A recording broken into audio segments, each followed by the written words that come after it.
ఈ దినము మనము వాక్య ధ్యానము నిమిత్తము ఏర్పాటు చేసుకున్నటువంటి భాగము రాజుల మొదటి గ్రంథము 22వ అధ్యాయము 13 నుండి 19 వచనాలు.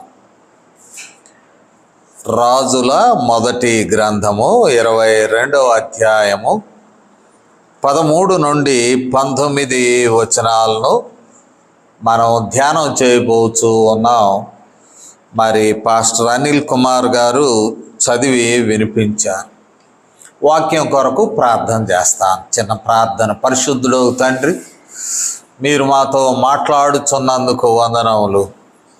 ఈ ఆదివార దినమందు మీ పాదముల యొద్దకు మేము వచ్చి ఉన్నాము నాయన, మాతో మాట్లాడండి ప్రభువా. మరి మీ మాటలు మేము గ్రహించేటువంటి శక్తిని దయచేయండి నాయన. మీ మాటలు మేము గ్రహించడమే కాదు, మా జీవితాలకు ఆ మాటలను వర్తింపజేసుకొని మేము ఆత్మికంగా బలపడటకు, మంచి జీవితాన్ని మేము కలిగి ఉండుటకు కృప చూపమని ఈ మనవులను మా ప్రభువును మీ ప్రియ కుమారుడునైన యేసుక్రీస్తు వారి శ్రేష్టమైన నామములో వేడుకొనుచున్నాము తండ్రి, ఆమేన్.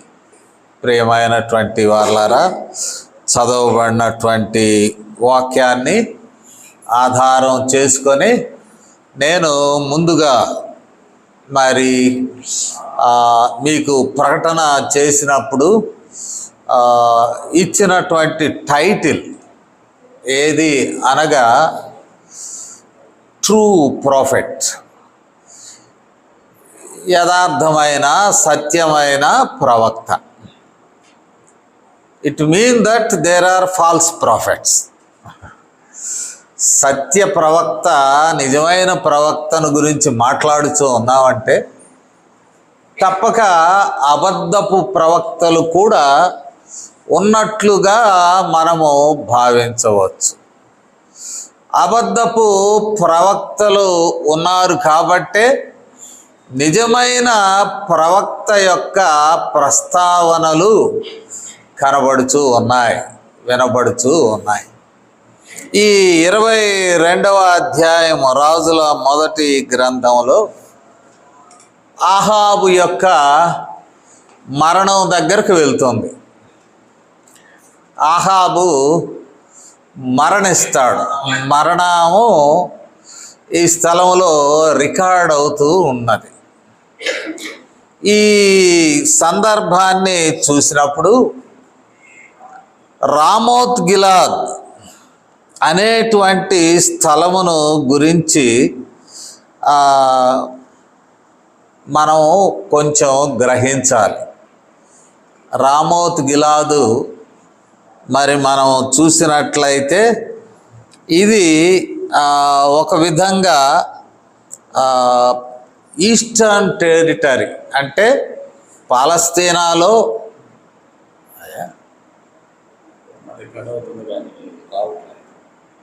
తర్వాత వస్తుంది, నో ప్రాబ్లం. ఈ స్థలాన్ని మనం పరిశీలించినప్పుడు రామోత్ గిలాదు మరి ఈస్టర్న్ పార్ట్ ఆఫ్ పాలస్తీన్, లేక ఆ యోర్దానుకు అవతల ఉన్నటువంటి స్థలము. ఒకప్పుడు లేవీయుల కొరకు ఏర్పాటు చేయబడిన ఆశ్రయపురములు కలిగిన స్థలం. ఆశ్రయపురములు అంటే మరి ఎవడైనా ఏదైనా ప్రాణహాని ఉంటే అందులోకి వెళ్ళి కూర్చుంటే భద్రత ఇస్తారు. వాటిని ఆశ్రయపురము అంటారు. ద్వితీయోపదేశకాండము 4వ అధ్యాయము 43వ వచనాన్ని మనం చూడవచ్చు.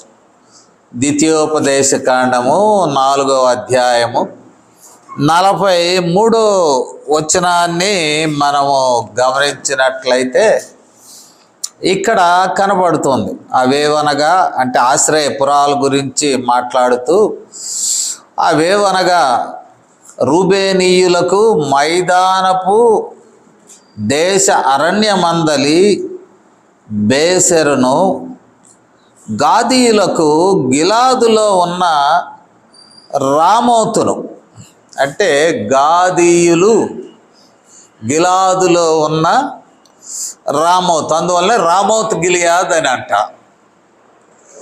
ఈ రామోతు గిలాదు అనేటువంటి పట్టణం అది ప్రత్యేకమైనటువంటి రామోత్ గిలాదు.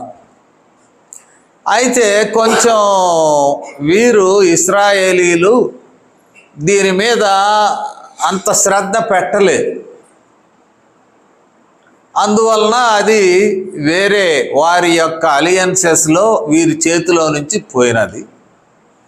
పోయినాక అర్థమైనది రామోత్ గిలాదు అనేటువంటిది కీలకమైన పట్టణం, వ్యాపార లేక సైనిక మార్గముల్లో కీలకమైనటువంటి ఊరు.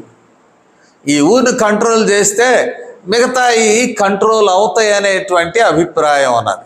రామోత్ గిలాదును కానీ కంట్రోల్ చేయగలిగితే మరి అటు అషూరీయుల విషయంలో వారి దాడుల విషయంలో కొంత మేలు ఉన్నది, ఇటువైపు సిరియనుల విషయంలో కొంత మేలు ఉన్నది. దీన్ని అర్థం చేసుకొని రామోత్ గిలాదు మీదకు పోదాము అని ఆహాబు నిర్ణయం చేసుకున్నాడు. We go to Ramoth Gilead and capture it. దాన్ని పట్టుకుని మన స్వాధీనంలో చేసుకుంటే శత్రువుల దాడిలో ఒక కీలకమైన పట్టణం మన ఆధీనంలో ఉంటుంది అనుకున్నారు. సరే, మంచిదే, ఈ రీతిగా అనుకుంటూ ఉన్నారు. ఈ రీతిగా అనుకున్నప్పుడు జరిగినటువంటి లేక జరుగుతున్నటువంటి విషయం ఏమిటంటే ఆహాబుకు భయం వేసినది. ఆల్రెడీ బయలుదేవత ఆరాధికుల్ని, బయలుదేవతకు సంబంధించిన పూజారుల్ని ఎంటర్టైన్ చేస్తున్నాడు. ఇప్పుడు భయం వచ్చేసింది, నేను పోతే నాకేమైనా దెబ్బ తగులుద్దా, ఇబ్బంది అవుతుందా, నాకొక్కడికే బలం ఉన్నదా, ఇది కూడా ఆలోచిస్తాడు. నాకొక్కడికే బలం ఉన్నదా, బలం లేదు కాబట్టి మా పార్ట్నర్ అనగా ఇశ్రాయేలీలు 2 ముక్కలు అయ్యారని తెలిసిన విషయమే. ఒక భాగము మనం చూసినట్లయితే 10 గోత్రాలు వారే ఇశ్రాయేల్ అని పిలుచుకున్నారు. 2 గోత్రాలు యూదా ప్రాంతంగా వెళ్ళింది దక్షిణంలో. ఇప్పుడు ఉత్తర సామ్రాజ్యానికి రిప్రజెంటేటివ్ అండ్ కింగ్ ఆహాబు. ఇప్పుడు ఆహాబుని గురించి మాట్లాడుకుంటున్నాం. కావున మాలో నుండి విడిపోయిన లేక మేము విడిపోయిన మా భాగస్థులైనటువంటి యూదా వారిని నేను పిలుస్తాను, ఒక్కడనే వెళ్ళలేను అని యూదా రాజైన 2వ వచనం 22వ వచనంలో చూసినట్లయితే యెహోషాపాతును పిలుచుకొని అలయన్స్ కట్టారు. మనిద్దరం కలిసి వెళ్దాం, రామోత్ గిలాదు మీదకి మనం స్వాధీనం చేసుకుందాం. కాబట్టి యెహోషాపాతు యూదా రాజు, ఇశ్రాయేల్ రాజు ఆహాబు. కొంత క్లారిటీ వచ్చి ఉంటుంది. ఈ యెహోషాపాతును అడిగాడు, సరే అన్నాడు. వీరిద్దరికి టార్గెట్ ఒకటే, రామోత్ గిలాదును స్వాధీనం చేసుకోవాలి. వీళ్ళ భక్తి జీవితంలో తేడా ఉన్నది. అతనేమో ఆహాబేమో బయలుదేవత సంబంధించిన సంస్కృతిలో బ్రతుకుతున్నాడు, ఇశ్రాయేలీయుడే. కానీ యెజబెల్ను బట్టి బయలుదేవత సంబంధించిన వ్యవహారాల్లో ఇన్వాల్వ్ అయి ఉన్నాడు. యెహోషాపాతు భక్తి కలిగిన యెహోవా దేవుని భక్తి కలిగి ఆరాధించేవాడు. వాళ్ళ ఆయన కూడా మంచోడే. ఇక్కడ ఇద్దరు అలియన్స్ అయ్యారు, కానీ ఇద్దరు బ్యాక్గ్రౌండ్ ఒకటి కాదు. బ్యాక్గ్రౌండ్ అంటే ఆయనే విగ్రహారాధికుడు, ఇశ్రాయేలే. ఇశ్రాయేల్ రాజ్యంలో 10 గోత్రాలకి రాజుగా ఉన్నాడు. కానీ భార్య యెజబెల్ దెబ్బకు మరి బయలు దేవతలు అంటాం, బయలు male god and his wife ఇష్టారోతు లేక ఈ ఇష్టారోతు ఆమె కూడా ఒక దేవత. ఇద్దరు కలిసి వాళ్ళని ఆరాధిస్తారు. ఆ దేవత ఆరాధన వైపు వెళ్ళినటువంటి వాడు. కానీ వీళ్ళిద్దరు కలిసి ఒక టార్గెట్ పెట్టుకున్నారు, రామోత్ గిలాదును మనము స్వాధీనం చేసుకుందాం అని. ఎప్పుడైతే ఈ టార్గెట్ పెట్టుకున్నారో ఇక్కడ జరిగినది ఏంటంటే మరొకటి ఉంటుంది కీలకమైనది ఇశ్రాయేలీల్లో. Enquire with God. మనం పోతే ఆడు పట్టుకుని మనల్ని ఉతికేస్తాడేమో, కాబట్టి దేవుని యొద్ద విచారించాలి. దేవుని యొద్ద విచారించడం అంటే ఒక ప్రవక్త దేవుని యొద్ద విచారించి ఈ యుద్ధానికి నువ్వు పోవచ్చు, లేకపోతే యుద్ధాన్ని ఆపేసుకో. వీటిని ఇంగ్లీష్లో వార్ ఆరకిల్స్ అంటారు. వార్ ఆరకిల్స్ అంటే యుద్ధానికి సంబంధించిన ప్రవచనం తీసుకుంటారు, కన్ఫర్మేషన్. ఇవి మనకు వివిధ స్థలాల్లో కూడా కనపడతాయి. 12వ అధ్యాయం చూద్దాం, మొదటి రాజుల్లోనే. ఇతర సందర్భాల్లో కూడా కన్సల్టేషన్ అనేటువంటిది జరుగుతుంది. ప్రవక్తలు వచ్చి ఏ విషయం చెప్తారు, నువ్వు పోతే ఓకే బ్రహ్మాండంగా ఉంటుందని అంటారు, లేకపోతే ఇబ్బంది ఉందని కూడా అంటారు. 12వ అధ్యాయంలో ఇంచుమించు 21 నుండి చూసినట్లయితే ఇక్కడ వారు విచారిస్తారు. 24వ వచనంలో మరి ప్రవక్త చెప్తాడు, యెహోవా సెలవిచ్చున్నదేమనగా జరిగినది నా వలనే జరిగెను, మీరు ఇశ్రాయేలు వారగు మీ సహోదరులతో యుద్ధము చేయుటకు వెళ్ళక అందరును మీ ఇండ్లకు తిరిగి పోవుడి. కాబట్టి వారు యెహోవా మాటకు లోబడి దానిని బట్టి యుద్ధము పోక నిలిచిరి. అంటే ఈ వార్ ప్రొఫెసీస్ ఆర్ ఆరకిల్స్, ఇవి ప్రవక్తలు చెప్పినప్పుడు లోబడదామా తిరస్కరిద్దామా అని అంటే లోబడ్డానికి ప్రయత్నం చేస్తారు. దేవుడు వద్దంటే పోతే వాళ్ళు చంపేస్తారు కదా, యుద్ధంలో రాజుని చంపేస్తారు. ముందు సామాన్యులు సిపాయిల కన్నా రాజుకే ఉంటుంది ఆ థ్రెట్. ఇక్కడ మనము గమనించినట్లయితే ఇలాంటివి ఇతర స్థలాల్లో కూడా కనపడతాయి. 20వ అధ్యాయంలో కూడా, మొదటి రాజులు 20వ అధ్యాయంలో కూడా మనము గమనించినట్లయితే 13వ వచనం, ప్రవక్త అయిన ఒకడు ఇశ్రాయేలు రాజైన అహాబు నొద్దకు వచ్చి అతనితో ఇట్లనెను, యెహోవా సెలవిచ్చున్నదేమనగా ఈ గొప్ప దండంతయు నువ్వు చూచితివే, నేను యెహోవానని నీవు గ్రహించినట్లు నేడు దానిని నీ చేతికి అప్పగించదను. ఇలాంటివి చాలా ఉంటాయి బైబిల్లో చూస్తే. రాజులంటేనే యుద్ధాలు, కానీ యెహోవా నామం పేరిట యుద్ధం చేయాల్సి ఉంటుంది. ఇశ్రాయేలీలు యెహోవా నామం పేరిట యుద్ధములు అంటే యుద్ధం యెహోవాదే కాబట్టి దేవుణ్ణి అడిగిపోవాలి యుద్ధానికి. పోదునా పోవద్దా, పోతే ఏమవుతుంది అనేటువంటి అభిప్రాయము దేవుని దగ్గర తేల్చుకోవాల్సినది. ఇలాంటి వార్ ఆరకిల్స్ అవసరమై ఉన్నది. ఇక్కడ మనము చూసినట్లయితే వీరిద్దరు కలిశారు, ఆహాబు మరియు మనం చెప్పుకున్నాం యెహోషాపాతు. వీరిద్దరూ కలిశారు, యెహోషాపాతు ఆహాబు.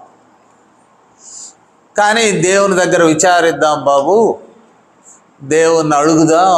ఎందుకంటే దేవుణ్ణి అడిగితే ఆయన ఏం చెప్తాడో, జయం ఇస్తాడా, ఓకే వి గో. అపజయం ఇస్తాడా, వి రిఫ్రైన్, ఆగుదాం అనేటువంటి మాట. సరే పిలవమన్నారు. పిలవమంటే 400 మందిని నా ప్రవక్తలను పిలవడం మనం చూస్తాం. 400 మందిని, కొద్దివాళ్ళను కూడా కాదు, 400 మందిని పిలిచారు. 6వ వచనం, ఇశ్రాయేలు రాజు దాదాపు 400 మంది ప్రవక్తలను పిలిపించి 400 బయలు ప్రవక్తలు అంటే కాదు, బయలు ప్రవక్తలను పిలిపించలేదు, యెహోవా ప్రవక్తలనే పిలిపించాడు 400 మంది. And he was paying some amount. యెహోవా ప్రవక్తలైనటువంటి వారికి కొంత డబ్బు చెల్లిస్తూనే ఉన్నాడు, జీతం చెల్లిస్తూనే ఉన్నాడు. ఈ రీతిగా యెహోవా ప్రవక్తలకు జీతం చెల్లించుతూ మరి వారిని ఆహ్వానించాడు. జీతం తీసుకున్నవాడు మరి తప్పక రాజుకి అనుకూలముగా ప్రవచించుటకు వారు ప్రయత్నం చేస్తారు. దానిలో ఇక వేరే విషయం ఏమి లేదు. అంటే రాజు చేత పోషింపబడుచున్న ప్రవక్తలు రాజుకు విరుద్ధంగా ప్రవచించరు. అది కీలకమైనటువంటి, వారు ప్రవచించడానికి ఇష్టపడరు. ఇప్పుడున్న పరిస్థితిలో కూడా వీరిని ప్రాస్పరిటీ గాస్పల్ ఏజెంట్స్ అని మనం అనుకోవచ్చు. ప్రాస్పరిటీ గాస్పల్కు సంబంధించినటువంటి వారని అనుకోవచ్చు. పిలిచాడు, ఒక మైదానంలో కూర్చున్నారు 2 రాజులు. వాళ్ళు రాజవస్త్రాలు వేసుకున్నారు. రాజవస్త్రాలను వేసుకొని మరి ఒక మైదానంలో వారు కూర్చున్నారు. కూర్చొని ఈ 400 మందిని పిలిచారు. ఎప్పుడైతే వారిని పిలిచారో, వారు వచ్చారో, వారు మొదలుపెట్టారు వ్యవహారం, మాట్లాడడం మొదలుపెట్టారు. ఇక్కడ మనం చూసినట్లయితే 11వ వచనంలో కెనయానా కుమారుడైన సిద్కియా అందులో ఒకడు, సిద్కియా వచ్చాడు 400 మందిలో ఒకడు. వచ్చి ఇనుప కొమ్ములు చేయించుకొని వచ్చి, వీటి చేత నీవు సిరియనులను పొడిచి నాశనము చేతువని యెహోవా సెలవిచ్చుచున్నాడని చెప్పాను.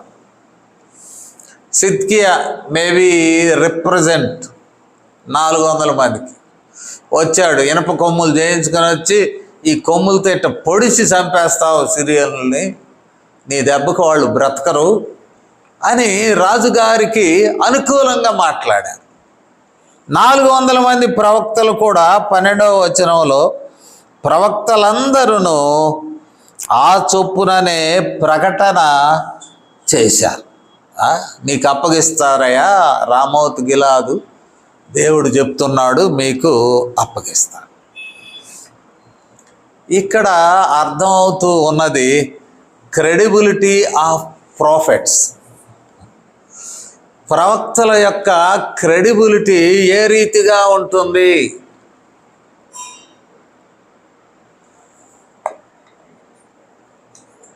నేను గతంలో కూడా ఒక మాదిరి చెప్పాను ఎగ్జాంపుల్. ఒక HIV/AIDS పేషెంటు, వివాహితుడు, నూతనంగా అయినది, వాడు చెప్పకుండానే పెళ్లి చేసుకున్నాడు. భయం పట్టుకుంది. భయం పట్టుకుంటే ఇట్లాంటి ప్రవక్త దగ్గరకు వెళ్ళాడు. ఎరబ్బాయి, ఏం భయపడబాక, నీకు బాప్తీసం ఇస్తే తగ్గిపోద్ది, నా దగ్గరకు రా, బాప్తీసం ఇస్తానని బాప్తీసం ఇచ్చాను. దాన్ని వెరిఫై, అప్పట్లో టీవీలో వచ్చేది వర్తమానము, ఫోన్ నెంబర్ చూసుకొని దాన్ని వెరిఫై చేయడానికి నాకు ఫోన్ చేశాడు. అయ్యగారు ఇట్లా చెప్పాడు, బాప్తీసం నాయన ఇట్లా ఇబ్బంది పడుతున్నాను, జరుగుతుందా జరగదు నాయన అని చెప్పాను.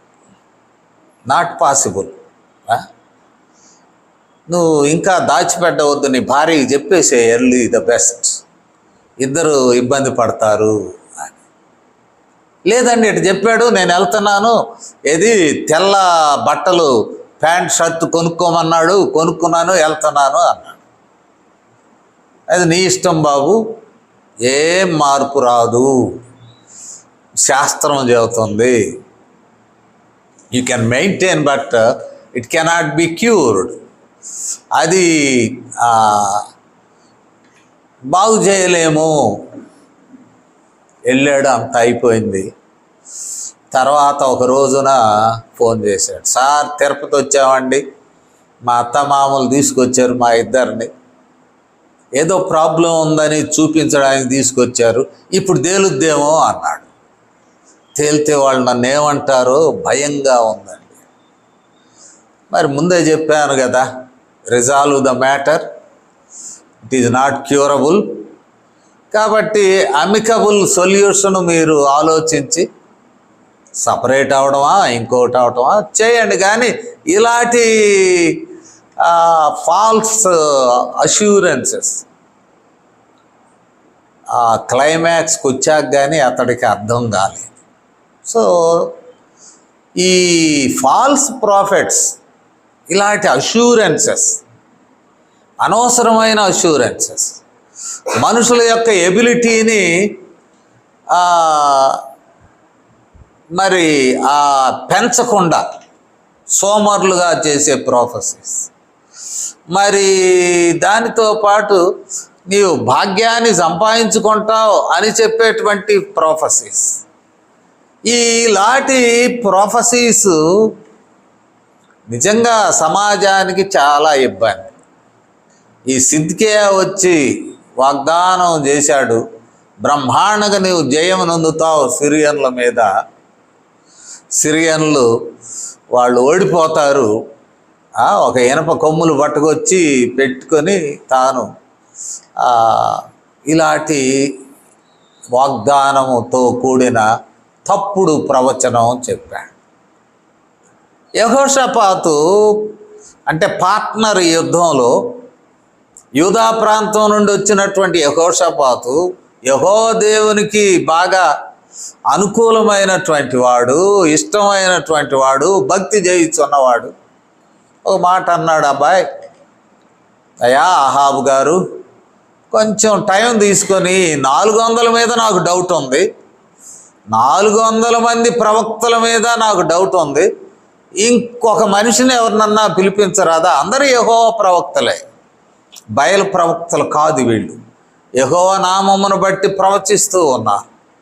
కాబట్టి అందరూ యెహోవా ప్రవక్తలే, అయినా కూడా ఇంకొకరిని పిలిపిస్తావా, ఇంకొకరిని పిలిపించవా అంటాడు.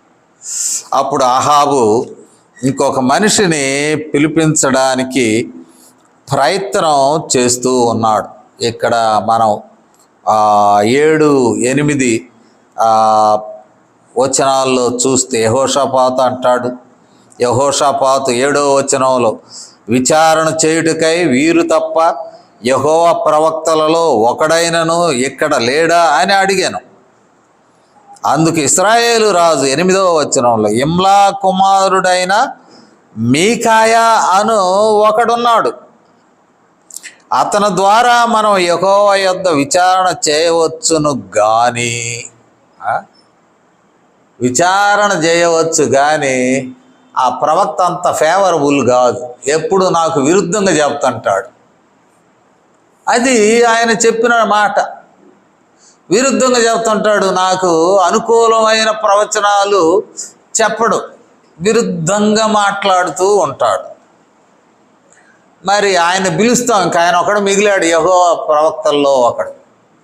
కానీ అహాబుకి ఎప్పుడు అనుకూలమైన ప్రవచనాలు చెప్పలేదు, నాకు అనుకూలంగా చెప్పలేదు. మరి ఆ ప్రవక్త మీద నాకు కూడా ద్వేషం ఉన్నది.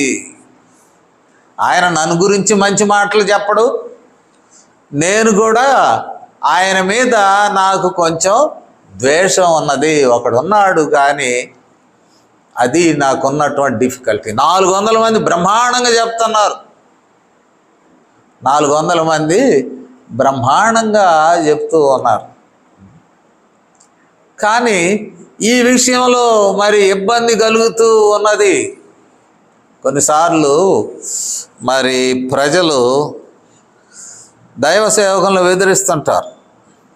నేను ఒకసారి ఒక వివాహానికి డేట్ పెట్టాను. అదే రోజు మా ఇంట్లో కూడా వివాహం చేయాలని ఇంకొక ఆయన వచ్చాడు. ముందుగా ఒకటి చెప్పానండి, వివాహం పలానా వాళ్ళకి. నేను ముఖ్యమా ఆయన ముఖ్యమా? వెనకొస్తేమి నా మాట ప్రకారం నువ్వు చేయాలన్నాడు. నేను కాదు అన్నా, కుదరదా. ఓండి పాస్టర్ గారు, 100 మంది పాస్టర్లు వస్తారు నేను పిలిస్తే, నువ్వేంది పెద్ద అన్నా. ఆయన అనడం లేదు, కానీ వేరే పాస్టర్ గారు చేస్తే ఓకే, మీ సమయం మీది కదా, హ్యావ్ అని చెప్పాను. మరి కొంతకాలానికి ఈ మాట నేను అనకూడదు, కానీ బిడ్డ she is alone, became widow. అప్పుడు నన్ను పిలుస్తుండటం మొదలుపెట్టాడు. ఆ తర్వాత, అయ్యగారు రండి రండి రండి, ఈ కార్యం ఉన్నది మా ఇంట్లో, ఈ కార్యం ఉన్నది, మీరు రావాలి అంటే. పాదిరి గారు శపించడానికి పిలువబడలేదు, కానీ పాదిరి గారు మరి అట్లా దైవ రిప్రజెంటేటివ్ కాబట్టి కొన్ని కఠినమైన మాటలు ఉంటాయి. You would have postponed 1 more day, అది మీకేమైనా మేలుకరంగా ఉండేదేమో, మనకి తెలియదు కదా. కావున మనం మరి ఆలోచిస్తూ ఉన్నప్పుడు అహాబ్ అంటాడు, నా గురించి ఎప్పుడు ఈ ప్రవక్త చెప్పలేదు మంచి మాటలు, ఆయన మీద కూడా నాకు కోపం ఉంది, నాకు అన్ని కీడు గురించి చెబుతుంటాడు. వాస్తవమే, అహాబు బయలుదేవత ఆరాధికురాలైనటువంటి యెజబెల్ను పెళ్లి చేసుకున్నాడు, వారు దెబ్బతింటున్నారు. ప్రవక్త, దేవుని ప్రవక్త చెప్తూ ఉంటాడు, ఇది కరెక్ట్ కాదు నాన్న, ఇట్లా బావద్దు అని. కాబట్టి ఇలాంటి పరిస్థితులలో మరి దేవుని ప్రవక్త నిన్ను విమర్శిస్తున్నాడని నీవు కూడా ద్వేషం పెట్టుకున్నావు. యెహోషాపాతు అంటాడు, అయినా కూడా ఆయన పిలిపించు, ఆయన పిలిపించు అని అంటే, అప్పుడు అంటాడు యెహోషాపాతు 8వ వచనం చివరి భాగంలో అంటాడు, నీవు అలాగనొద్దు, రాజైన మీరు అలాగనవద్దు. కాబట్టి మనిషిని పంపాడు, మనిషిని పంపి శీఘ్రముగా తీసుకురండి అని. వీళ్ళిద్దరూ రాజులు, ఇంతకు ముందే చెప్పాను 10వ వచనంలో సంగతి, రాజవస్త్రములు ధరించుకొని షోమ్రోను గవిని దగ్గర ఉన్న విశాల స్థలమందు గద్దెల మీద ఆసీనులై ఉండి ప్రవక్తలందరూ వారి సమక్షమందు ప్రకటన చేయుచుండగా. ఒక పబ్లిక్ అఫైర్, పెద్ద గ్రౌండ్లో అరేంజ్ చేశారు. 2 రాజులు కూర్చున్నారు చెరొక సింహాసనం మీద. 2 రాజులు మరి కూర్చుని ఉండగా ఈ 400 మంది ప్రవచిస్తూ ఉన్నారు. ఈయనను పిలవడానికి వెళ్ళినటువంటి వాడు ఏం చేశాడంటే, దారిలో ఏమయ్యా మీకాయా, మరి అందరం ఇట్లా చెప్పాము 400 మంది, నువ్వు వ్యతిరేకంగా నీవు చెప్పవద్దు, నువ్వు కూడా మాకులాగానే చెప్పు, రాజు దగ్గర కన్ఫ్యూజ్ చేయబాక నువ్వు అని దారిలో సలహా ఇచ్చుకుంటూ వస్తుంటాడు. నీవు ఈ రీతిగా 13వ వచనం, మీకాయాను పిలువబోయిన దూత ప్రవక్తలు ఏకముగా రాజుతో మంచి మాటలు పలుకుచున్నారు గనుక నీ మాట వారి మాటకు అనుకూలపరచమని అతనితో అనగా. ఏమయ్యా మీకాయా, నువ్వు కరెక్టు బోధ చేయబాక, మేమంతా ఈ మాట చెప్తున్నాం రాజుకు అహాబుకు, ఓహో రాజుకేమి జయం కలుగుతుంది, రామోత్ గిలియాద్ అనే పట్టణం నీదే, సిరియల్ను ఓడిస్తావు, జయం జయం రాజా అంటున్నావు. నువ్వు కూడా మికాయా వచ్చి అదే మాటనయ్యా అని అంట. అందుకు మికాయా అంటాడు, నా వల్ల కాదు బాబు. 14వ వచనంలో యెహోవా నాకు సెలవిచ్చినదేదో ఆయన జీవము తోడు నేను దానినే పలుకుదును అనెను. ఇది కీలకమైనటువంటి మాట. ఈ దినాల్లో కూడా బాగా మరి ప్రవచనం అంటే, ప్రవక్త అంటే ఎవరు అంటే who preaches on behalf of God. దేవుని పక్షంగా మాట్లాడేటువంటి వ్యక్తే ప్రవక్త. మనం గమనించినట్లయితే 8వ శతాబ్దం ప్రవక్తలు అందరూ, బైబిల్లో 8వ శతాబ్దం అంటే క్రీస్తు పూర్వం 8వ శతాబ్దం, వారందరూ కూడా యెహోవా ఇలాగూ సెలవిచ్చుచున్నాడు అని ప్రవచించేటువంటి వారు. యెహోవా ఇలాగూ సెలవు, నేను చెప్పేది కాదు, యెహోవా ఇట్లా చంపమంటున్నాడు, నేను మీకు చెప్తూ ఉన్నాను. That is credibility of a prophet or a Christian preacher nowadays. Credibility ఏమిటి? What the scripture really says about. వాక్యము యథార్థముగా ఏం మాట్లాడుచున్నది దానిని మరి అనుకూలముగా మార్చి ప్రకటించడము కాదు. ఒక పాదరికి ఒక మరి చెడు లక్షణం ఉంటే ఆ చెడు లక్షణాన్ని ఖండించలేడు, దాని జోలి పోడు అసలు. ఆ చెడు లక్షణం, ఆయనకు అబద్ధాలు ఆడే అలవాటు ఉంటే అబద్ధాల మీద ఒక క్రిటికల్ శర్మను ఇవ్వలేడు. మోసం చేసే అలవాటు ఉంటే మోసం మీద ఒక విమర్శనాత్మక ప్రసంగం చేయలేడు. ఏవైతే ఈ మనిషిలో ఉన్నాయో వాటిని టచ్ చేయకుండా ఊరిక స్మూత్గా మనుషులను దూతాడు. కానీ వాస్తవంగా మరి యథార్థమైనటువంటి వాటిని మాట్లాడవలసి ఉన్నది దేవుని వాక్యము. మన యొక్క ప్రసంగములు what God says or what God said in the scripture, true interpretation. లేఖనాల్లో ఏమి మాట్లాడుతున్నాడో దేవుడు పరిశుద్ధాత్ముడు ఆ విషయమనే ప్రజలకు అర్థమయ్యే భాషలో ప్రకటించడమే కీలకమైనది. కానీ ఒక మాట ప్రాస్పరిటీ గాస్పెల్ గురించి ఒక మాట చెప్పాలి. యేసు ప్రభు వారు ఆయన పరిచర్యలో ఎప్పుడైనా ధనికులను మీరు ఆశీర్వదింపబడిన వారలారా అని అన్నాడా? అయ్యా, ధనికులను చూసి ఏం మాటలు చెప్పాడు? ధనవంతుడు పరలోక రాజ్యంలో చేరుట కంటే సూది బెజ్జంలో వంటె దూరడం అంటే ధనికులను ఏమంటున్నాడు? Criticising the rich people. Rich people అంటే మనిషిని కాదు, the riches they have accumulated exploiting others. ఇతరులను దోచుకొని ధనవంతుడైనటువంటి వ్యక్తిని గురించి యేసు ప్రభువు ఒక మాట అంటాడు, పరలోకానికి చేరడు అంటాడు. ఒక ఫేమస్ ఉపమానం ధనవంతుడు లాజరు. తీరా చూస్తే ధనవంతుడు ఎండెడ్ అప్ ఇన్ హెల్, నరకంలో. ఆ ధనవంతుడు కూడా ఏమీ దేవుని తెలియని వాడు కాదు. ఏమంటున్నాడు అబ్రాహామును? తండ్రివైన అబ్రహామా అంటే అబ్రహాం కుమారుడే ఆ ధనవంతుడు. కానీ ధనము విందులు ఇవి దేవునికి అభ్యంతరం అయిపోయినాయి.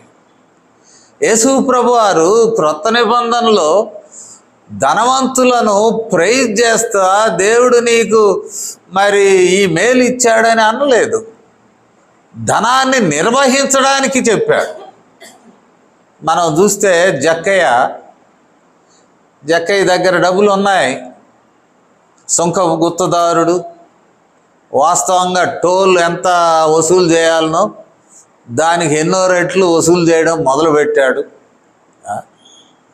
ఎన్నో రెట్లు వసూలు చేయడం మొదలుపెట్టాడు టోల్ బూత్లో.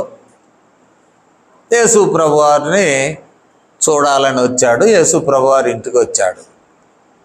మరి ధనవంతుడైన జక్కయ్య ఏమన్నాడు? సగం పేదలకు ఇచ్చేస్తానయ్యా అబ్బో అంటే. యేసు ప్రభువారిని ప్రసన్నం చేసుకోవాలంటే ఆ భాగ్యం అనేది అది కాదు. యేసు ప్రభువారు ఆశీర్వదిస్తున్నారు, దేవుని రాజ్యంలో చేర్చుకుంటున్నాడు. ఈ లోకంలో ఉన్నప్పుడే ఏంటి దేవుని రాజ్యం? నీతియు సమాధానము పరిశుద్ధాత్మయందలి ఆనందం, అది దేవుని రాజ్యం. ఈ not in terms of physical are material riches. దేవుని రాజ్యంలో అంటే ఒకటి నీతి అనగా రక్షణ, రెండు సమాధానము లివ్ ఇన్ పీస్, సమాధానముగా జీవించండి, సమాధానముగా జీవించండి. పరిశుద్ధాత్మలో ఆనందించండి. Joy, a Christian Joy, it is entirely different from the Joy we get in the secular world. It is Joy from God. ఎన్నిసార్లు ఈ జాయ్ అనే పదం దూత గొర్రెల కాపర్లకు దర్శనమిచ్చి మీకు ఎలాంటి వర్తమానం? సంతోషకరమైన వర్తమానం. ఇంకా మాట చూస్తే మహా సంతోషకరమైన great joy is the gift. అదే భాగ్యం. శ్రమల్లో, కష్టంలో, పోరాటంలో, when you are encountering with many challenges in this world, ఎన్నో సవాళ్ళలో మనం ఉక్కిరి బిక్కిరి అయిపోయి మనసు చాలా ఇబ్బంది పడుతూ ఉన్నప్పుడు ఇది పరలోకం నుండి అనుగ్రహించబడే సమాధానము. యేసు ప్రభువారు ఎప్పుడు అదే అంటాడు కదా, మీకు సమాధానం కలుగునుగాక. తలుపులు వేసుకుని ఉంటారు. యేసు ప్రభువారు తిరిగి లేచినప్పుడు నమ్మల, యూదులు వచ్చి మమ్మల్ని కూడా చంపుతారేమో తలుపులు వేసుకుని ఉంటే యేసు ప్రభువారు వచ్చి మీకు సమాధానము కలుగునుగా. ఇవి దీవెనలు సంబంధించినవి. ఈవెన్ టుడే మీకు సమాధానం కలుగునుగాక, దేవుని యొద్ద నుండి సంతోషం కలుగునుగాక, మీకు క్షేమం కలుగునుగాక. ఇవి కీలకమైనటువంటి. కానీ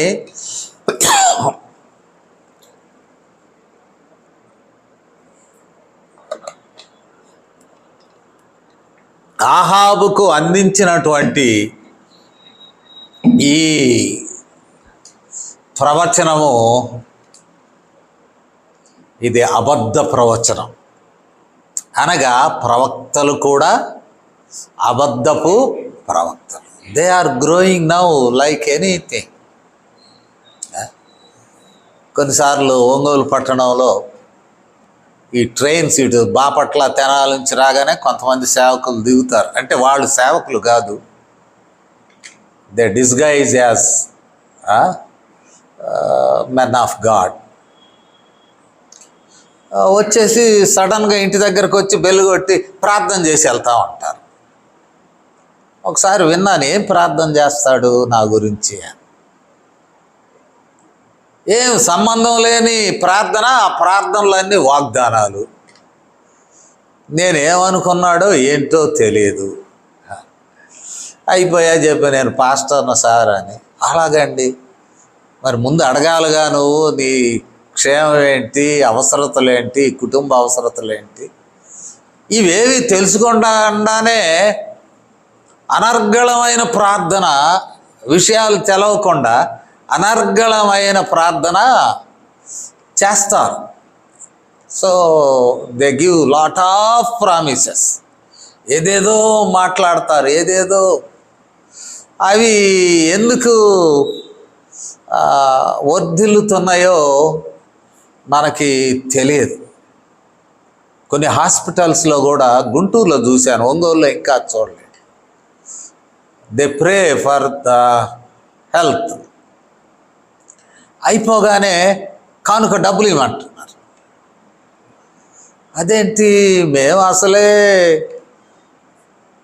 ఇబ్బందుల్లో కష్టాల్లో ఈ గవర్నమెంట్ హాస్పిటల్లో ఉన్నాము, మళ్ళీ నువ్వు ప్రార్థన చేసి డబ్బులు అంటే ఆడ తెచ్చాము అయ్య గారు, మాకు కష్టం, మీకు ఇంకా ఇబ్బందులు ఎక్కువైతే డబ్బులు తీరా కట్టరా అని తగదేసుకుంటున్నారు. So the prophecies and false prophecies, ఈ 400 మంది అహాబుకు యెహోవా ప్రవక్తలే, కానీ వారు ఫాల్స్ ప్రాఫిట్స్, అబద్ధీకులు. అందుకనే మనం తర్వాత భాగంలో మనం చూసినట్లయితే అబద్ధీకులైన ఈ ప్రవచనాలు గురించి 19వ వచనంలో అంటాడు. 19వ వచనం, మీకాయా ఇట్లనెను, యెహోవా సెలవిచ్చిన మాట ఆలకించుము, యెహోవా సింహాసన ఆసీనుడై ఉండగా పరలోక సైన్యమంతయు ఆయన కుడి పార్శ్వమున ఎడమ పార్శ్వమున నిలిచియుండుట నేను చూచి తిని. పరలోకంలో ఒక కౌన్సిల్ జరుగుతుంది. ఈయనే చెప్తున్నాడు, మీకాయా చెప్తున్నాడు, నేను చూశాను పరలోకంలో ఒక కౌన్సిల్ జరుగుతుంది, దేవదూతలు అటు ఇటు ఉన్నారు రెండు వైపులా. అప్పుడు జరిగినది ఏమిటి? ఆహాబును గురించి మాట్లాడుకుంటున్నారు. యెహోవా దేవుడు ఏమంటున్నాడు?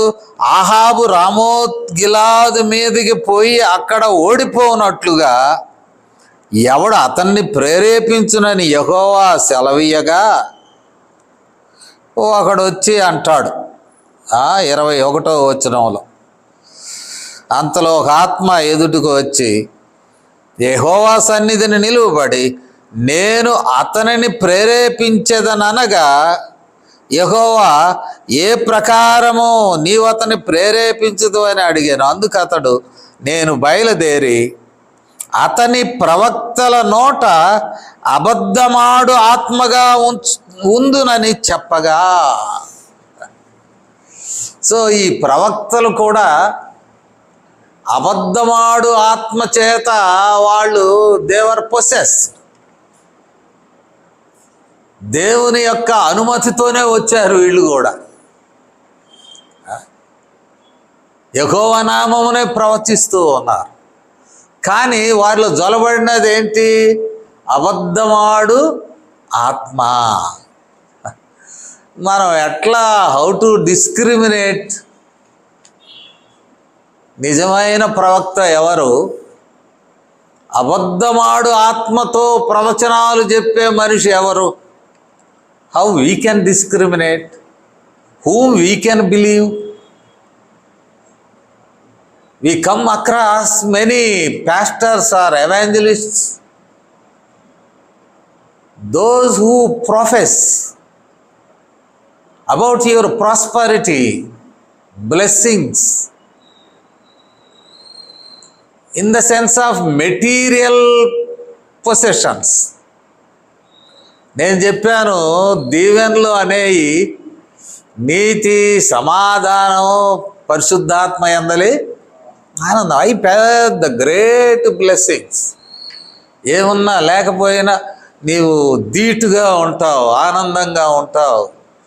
మహా గొప్ప ఆశీర్వాదాలు అంటే ఏంటంటే నీలో సమాధానం పోదు. You will not be losing your peace. మాకు ఒక పూజారి ఉండేవాడు, మా నాయనకి స్నేహితుడు మా గ్రామంలో. ఈయన పంతులు గారు, ఆయన పూజారి. ఆయన పూజ తదనంతరం ఆయన ఏం చేసేవాడంటే వైద్యం చేసేవాడు. జస్ట్ లైక్ ఆర్ఎంపి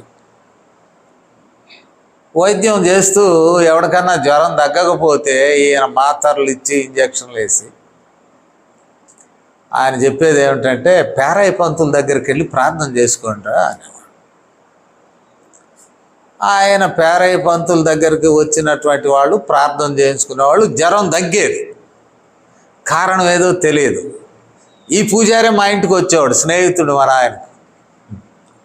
ఏమయ్యా పంతులు, నేను 5 రోజులు మందులు ఇచ్చాను, 6వ రోజు నువ్వు ప్రార్థన చేశావు, వాడు నా మందుల సంగతి చెప్పట్లేదు, నీవు చేసిన ప్రార్థన గురించి చెబుతున్నాడు అనేవాడు. సరే, ఆయన ఒకసారి నాతో అన్న మాట, బాబు మీ నాన్నగారికి వచ్చిన కష్టాలు నాకు వస్తే నేను ఊరేసుకుని చనిపోయేవాడినాయా అన్నాడు ఒక సందర్భం. వాటిలో ఎట్ట నిలబడుతున్నాడు, ఎంత ముందుకు సాగుతున్నాడో నాకు ఆశ్చర్యంగా ఉన్నది అన్నాడు. ఏమి కష్టాలో మన ఆయన మాకెప్పుడు చెప్పలేదు, ఆయన ఏమి ఫేస్ చేశాడో, ఎలాంటి ఇబ్బందులు. కానీ హీస్ అబ్జర్వేషన్. సో దీవెన అంటే ఏంటి? In the midst of difficulties, challenges, discouragements, వీటి మధ్యలో నీవు నెమ్మదిగా ఉంటున్నావంటే అదే మహా ఆశీర్వాదం, గ్రేట్ బ్లెస్సింగ్. అట్లా ఉండడానికి దేవుడు సహాయము చేస్తాడు. ఎక్కడ వీళ్ళు వచ్చి ఎందుకు 400 మంది చెప్పింది పోతావు, బ్రహ్మాండంగా జయం కలుగుతుంది, జయం జయం మహారాజా అని ఆహాబును యుద్ధంలోకి దింపుతున్నారు. యెహోవా పేరిటే దింపుతున్నారు. యెహోవా పేరిట అంటే దేవుడే వాళ్ళలోకి వీళ్ళు పనికిరారు, అబద్ధమాడు ఆత్మను వాళ్ళలోకి పంపించాడు. అప్పుడు మీకాయా చాలా చక్కని మాట అంటాడు. ఏ మాట అంటాడంటే, నేను ముగింపుకు వస్తూ ఉన్నాను, ముగిస్తా. ఏమంటాడంటే మీకాయా, అయ్యా దేవుడు నాకు చూపించాడు 19వ వచనంలో, కొంచెం ముందుకి 17వ వచనంలో, అతడు ఇశ్రాయేలీయులందరూ కాపరి లేని గొర్రెల వలె కొండల మీద చెదరి ఉండుట నేను చూచితిని. మరి కాపరి ఉన్నాడు అహాబు, అంటాడు కాపరి అవుట్, ప్రజలు చెల్లా చెదరు అయ్యారు. ఇది దేవుడు నాకు చూపించాడు, ఇది ప్రవచనం.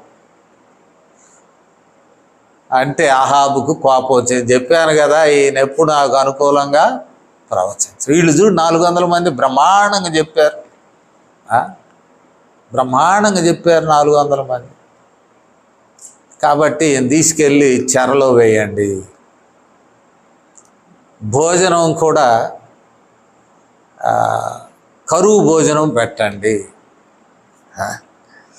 ఆయన సెలవిచ్చింది ఏంటంటే, కష్టమైన అన్నము నీళ్లు ఈడని 27 2వ భాగంలో, కష్టమైన అన్నము నీళ్లు ఈడని ఆజ్ఞయించారు. ఏంటి, ఇశ్రాయేలీలకు రాజు ఉండడా? నేనేమవుతాను? నా ప్రజలు కాపర్ లేని గొర్రెల వలె రాజు లేకుండా గందరగోళంగా తిరుగుతారా? ఏంది ఈ ప్రవచనం? వాస్తవంగా ఈ ప్రవచనం అర్థం చేసుకుంటే ఆ యుద్ధం మానుకోవాలి, ఇంట్లో ఉండాలి ప్రశాంతంగా. ప్రవచనం చెప్పిన ప్రవక్తను తీసుకెళ్ళి జైల్లో వేశాడు. భోజనం కూడా అంత పనికిమాలిన భోజనం పెట్టమంటున్నాడు. అహాబు పదండ్రా, మరి ఇంతమంది చెప్పారుగా యుద్ధానికి పోదాంప. యెహోషాపాతుకు చెప్పాడు, అయ్యా యెహోషాపాతు, నీవు రాజులాగా వెళ్ళు, నేను మాత్రం మారువేషంతో వస్తాను, నువ్వు రాజులాగా వెళ్ళు యుద్ధంలోకి. అంటే అహాబు కుట్ర, ఎవడైనా చంపితే ఆయన వేసేస్తారు, నేను తప్పించుకోవచ్చు అని, నేను మామూలుగా వస్తాను. వెళ్ళాడు యుద్ధంలోకి వెళ్ళారు. యెహోషాపాతునే టార్గెట్ చేశారు. సిరియా రాజు చెప్పాడు, అహాబు ఎక్కడున్నాడో వెతికి పట్టుకురాయండి, లేకపోతే చంపేయండి, మిగిలిన వాళ్ళు జోలి పోవద్దు అన్నట్టు చెప్పాడు. వాళ్ళు వచ్చారు. యెహోషాపాతు ఏమో రాజవస్త్రంలో ఉన్నాడు, అహాబు ఏమో దొంగ వేషంలో ఉన్నాడు. వాళ్ళు వచ్చారు, ఈ యెహోషాపాతునే చంపేసేవాళ్ళు. ఇటుగిటుగిటుగో రాజవస్త్రాల్లో ఉన్నాడు అనగానే యెహోషాపాతు కేకలేసి చెప్పాడు, అయ్యయ్య, నేను ఇశ్రాయేలు రాజును కాదు, యూదావారి రాజును, యెహోవా దేవుడు భక్తుండయ్యా, నా జోలు రాబాకండయ్యా. పెద్దగా కేకలేసి అట్టయితే ఆపండి. అందులో ఒకడేం చేస్తాడంటే బాణం తీసి గాల్లో వదులుతాడు. ఎటు వేస్తున్నాడో తెలియదు, ఊరకట్ట వదిలేశాడు. అది వెళ్ళి అహాబుకు గుచ్చుకున్నది. ఎక్కడైతే ఆయనకు ఉండేటువంటి ఈ చెస్ట్ ప్లేట్ ఉంటుంది, వాళ్ళకి కేడము అంటాం, మా కేడము నువ్వే, రక్షణ కవచము, రక్షణ కవచం లేని భాగంలో వెళ్ళి గుచ్చుకుందని. అయ్యా నా పని అయిపోయిందిరా, నన్ను తీసుకుపోండిరా అంటాడు. వాళ్ళు తీసుకుపోలేరు. యుద్ధంలో నుంచి సిరియలను తప్పించుకొని వెళ్ళడానికి కుదరలేదు. మరి సాయంత్రానికి తీసుకువెళ్ళి రథం అంతా రక్తంతో నిండి ఉంటే వేశ్యలు స్నానం చేసే కోనేట్లో ఆ రథాన్ని కడుగుతారు. కడిగితే ఆ రక్తం నాకడానికి కుక్కలు వచ్చినాయి. అహాబుకి ఇచ్చినటువంటి శాపం అక్కడ నెరవేరింది. కుక్కలు నాకును ఆయన రక్తము, నువ్వు అన్యాయం చేసావు కదయ్యా ఒక అమాయకుడిని, నీ జీవితం అట్లా ముగుస్తుంది. మరణించాడు. ఆ బాణం ఎట్నుంచి వచ్చింది మనకు తెలియదు. బాణం ఎటు నుంచి వచ్చిందో, ఎందుకు తగిలిందో. వాడేమో ఎటు పడితే అటు కొట్టాడు, గాల్లో వదిలాడు బాణాన్ని. ఆ బాణం వచ్చి ఈయన కవచం ఇది పెట్టుకుని ఉంటే ఈ కవచం లేని భాగంలో ఖాళీ స్థలంలో దిగింది, పోయి చనిపోయినాడు. ఏది చెప్పాడో మరి మికాయా అనేటువంటి యథార్థమైన ప్రవక్త జైల్లో పడేసినా సరే తన మాట కాంప్రమైజ్ కాలేదు. ఇది యెహోవా సెలవిస్తున్నాడు, నీకు ఇది జరుగుతుంది. మరణించడం మనం చూస్తాం. దీని సారాంశం మనం గమనించినట్లయితే దేవుడు మనతో మాట్లాడుచున్నప్పుడు కొన్ని కఠినమైన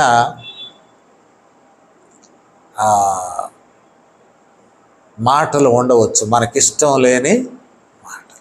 ఒకసారి నాకు అనస్థీషియా కంట్లో ఇస్తున్నారు. ఈ కంట్లో ఇస్తుంటే ఆయన ఇంజక్షన్ పట్టుకొచ్చాడు డాక్టర్ గారు. సార్ చిన్నగా వేయండి అన్నాను. ఎందుకని అన్నాడు. నొప్పి సార్, అంత ఇంజక్షన్ కంట్లో పొడుస్తావు కదా. నొప్పి అంటే yes there will be pain, you need to bear it అన్నాడు. ఏం చేస్తావు, సరే కానివ్వండి సార్ అన్నాను. కొద్దిసేపటికి ఎంత 1 మినిట్ నొప్పిగా ఉందా అన్నాడు.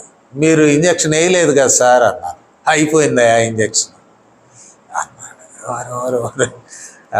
కానీ ఆయన అన్న మాట కరెక్ట్గా ఉంది. If there is no pain, నీకేం మేలు, there will be pain, you need to bear it. చాలా కష్టం. దేవుని మాటలు అలాగే ఉంటాయి మన జీవితాలు. కొన్ని పర్యాయాలు మనకి ఆనందాన్ని కలిగించేటువంటి మాటలుగా ఉండవు, మనల్ని పరిశీలించి బుద్ధి చెప్పి సరిచేసేటువంటి మాటలు. అందులో కొంచెం బాధ కలగవచ్చు, కానీ అల్టిమేట్గా చివరకు ఆనందంతో మనము నిండిపోతాం. యెహోషాపాతు బ్రతికిపోయాడు. ఎందుకంటే మీకాయా యెహోషాపాతు వలన వచ్చాడు. మీకాయా చెప్పాడు. కానీ యెహోషాపాతుని మోసం చేయడానికి అహాబు, నువ్వు రాజవస్త్రాల్లో పో, నేనేదో మారు వేషంలో వస్తానన్నాడు. అంటే చంపితే నిన్ను చంపుతారు, నేను బతికిపోతానని. అహాబే చచ్చిపోయాడు, యెహోషాపాతు బతికి బయట పడ్డాడు. దేవుని వైపు చూద్దాం, యథార్థమైన ఆయన మాటలను మనం గైకొందాం. ఆయన మాటలే దేవుని వాక్యం. యేసుక్రీస్తు వారికి ఇవ్వబడినటువంటి మాట ఏమిటంటే, ఆ వాక్యే శరీరధారి అయినటువంటి దేవునిగా యోహాన్ అంటాడు. ఆ వాక్యే శరీరధారి కృపా సత్య సంపూర్ణునిగా మన మధ్య వసించెను. ఆ వాక్యము, ఆ ప్రవచనం యేసు ప్రభు వారే, ఎవరో కాదు. There will be false prophets. దాన్ని మీరు డిస్క్రిమినేట్ చేయగలిగి ఉండాలి. అది కూడా కీలకమే. షూనేమి స్త్రీ అంటది భర్త దగ్గరికి వెళ్ళి, అయ్యా మన ఇంటికి వచ్చుచూ పోచున్నవాడు దైవజనుడని నేను ఎరుగుదును అంటది. అంటే ఆయనో ఎట్లా తెలుసు? దేవుడు ఆ విచక్షణ జ్ఞానాన్ని, ఇప్పుడు మార్కెట్లో ప్రవక్తలు సువార్తికులు బోళ్ళు అని దొరుకుతున్నారు, రెడీలీ అవైలబుల్. మీరు వాళ్ళని గదిలిస్తే, ఓ భాగ్యం ఇంట్లోకి వచ్చినది, మరుసటి ఏటికి నువ్వు ఇట్ట అవుతావు అట్ట అవుతావు. దేవుని స్వరం వేరుగా ఉంటుంది. దేవుడు మాట్లాడతాడు తన వాక్యం ద్వారా. వాక్యాన్ని వివరిస్తున్నటువంటి దైవజనుల ద్వారా, వాక్యం ద్వారా స్వప్నంలో ఏ రీతిగా మాట్లాడతాడో ఆ మాటలను మనం తీసుకొని ఆ దైవ దీవెనలు మనం పొందుటకు దేవుడు మనకు కృపను అనుగ్రహించును గాక. ఆమేన్. ప్రార్థన చేస్తాను. పరిశుద్ధుడవు తండ్రి, మాతో మాట్లాడండి నాయన. మీరు మాట్లాడుచూ ఉన్నందుకు వందనములు. మేము మా హృదయములను విప్పి మీ మాటలు తీసుకొని ఆ రీతిగా మేము గ్రహించి మీ యొక్క డీలింగ్స్ ఏమై ఉన్నవో మా జీవితంతో మీరు ఏ రీతిగా మీ మార్గములను ఉంచుతున్నావో మా జీవితాలకు మేము గ్రహించి మేము యథార్థంగా ముందుకు సాగుట కృప చూపము. మీరు ఇచ్చిన మాటలు ఆశీర్వదించము. మా అందరి హృదయాల్లో ఫలింప చేయమని ఈ వినపాలను మా ప్రభువును మీ ప్రియకుమారుడినైన యేసుక్రీస్తు వారి శ్రేష్టమైన నామములో వేడుకొనుచున్నాము తండ్రి. ఆమేన్. ఈ సమయంలో ఒక్క 5 నిమిషాలు